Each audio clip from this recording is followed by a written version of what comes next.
Before wrapping up our projects, we sometimes need to do some fine-tuning to our reports to get out just the right information we need. Thanks to filters, we can do just that. Take, for instance, this wire report, which currently needs a little adjustment. We have a few wire styles that, while they're important to have on our drawings, they don't belong in our wire list. Our incoming AC voltage and our field wiring. With a couple of clicks, we can use filtering to trim these wire types out without needing to go to the custom query expert mode. We can link one or more Boolean conditions with and/or statements to get the precise information needed. All that's required is selecting the field and then selecting the condition we want to operate. Things like equal to, not equal to, greater than, less than, all apply here.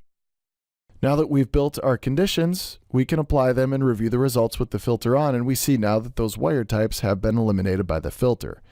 Taking this a step further, you can dream up some more advanced options with the group command. Here we can group several statements to make even more complex filters, and these groups can be linked together to other group statements to make our most advanced filters.